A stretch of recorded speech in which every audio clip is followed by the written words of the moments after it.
হাজার কষ্ট হলেও আমার মতন মহিলারা যারা এগিয়ে যাচ্ছেন তাদেরকে বলবো এগিয়ে যান। তার কারণ পিছিয়ে যাওয়ার হাজারটা রাস্তা আছে।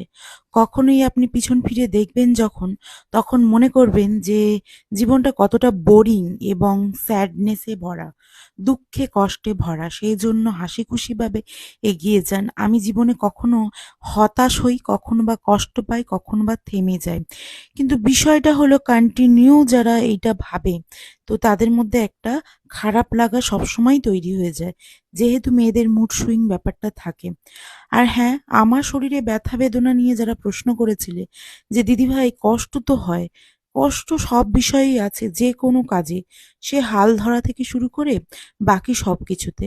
তো এই যে এখন আমি বসে বসে এখানে রেস্ট নিচ্ছি, কি কারণ জানো? শিরায় এমন জোরে টান ধরেছে, মানে আমি জাস্ট 5 মিনিট এখানে বসে বসে এরকম আড়গোড় খেলাম। মানে শরীরটা এতটাই মানে হেভি ওয়েটে আমি শুরু করেছিলাম যে তখন থেকে এখন পর্যন্ত অনেক সমস্যা হয়।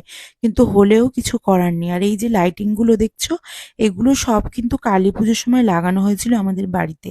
আর আমি একটু এখান থেকে নিচের ভিউজটা দেখছি, কারণ এই সময় না কারেন্ট চলে গেছিল। আর ট্রেডমিলে আমি তখন হাঁটছিলাম।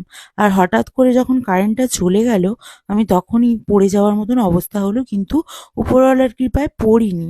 আমাদের জিম ঘরটা অনেকে দেখতে চাও, ওয়ার্কআউট শেষে একটু পাখা চালিয়েছিলাম। তোমরা শীতের সময় পাখা ফাঁকা চালিও না, মানে এমনি করো।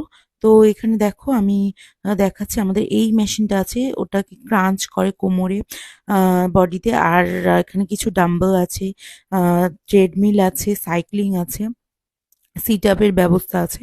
সমস্ত কিছু ওখানে যতটা আছে ওই যে দেখালাম।